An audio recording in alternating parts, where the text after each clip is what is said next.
Mukunda jewellers వారి Purvi gold and diamonds November 1న KPHB లో ఘనంగా ప్రారంభం. ఓపెనింగ్ ఆఫర్ గా ప్రతి 3 లక్షల కొనుగోలుకు ఒక బంగారు నాణెం ఉచితంగా పొందండి.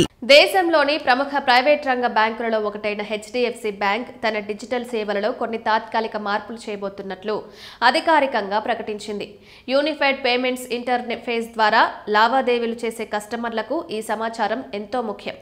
బ్యాంక్ తెలిపిన వివరాల ప్రకారం నవంబర్ 8, 15 తేదీల్లో బ్యాంక్ సిస్టమ్ అప్గ్రేడ్ నిర్వహణ పనులు జరుగుతున్నాయి. ఈ నిర్వహణ కాలంలో UPI సేవల్లో తాత్కాలిక అంతరాయం ఏర్పడే అవకాశం ఉందని బ్యాంక్ స్పష్టం చేసింది. HDFC బ్యాంక్ తన కస్టమర్లకు ఈ విషయాన్ని ఈమెయిల్ ద్వారా తెలియజేసింది.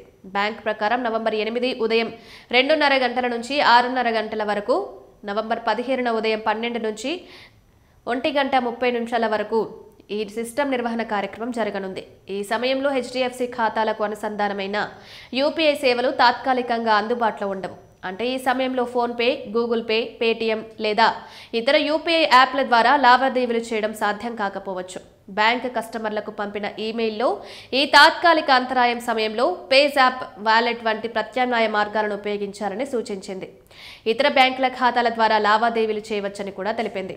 HDFC బ్యాంక్ తన సందేశంలో, మీ సహకారం, నమ్మకాన్ని మేము ఎంతో అభినందిస్తున్నాం. ఈ సిస్టమ్ అప్గ్రేడ్ మీ బ్యాంకింగ్ అనుభవాన్ని మరింత సురక్షితంగా, వేగవంతంగా, విశ్వసనీయంగా మార్చడమే మన ప్రధాన లక్ష్యమని పేర్కొంది. ఇలాంటి సాంకేతిక నిర్వహణ పనులు HDFC బ్యాంకులో కొత్త విషయం కాదు.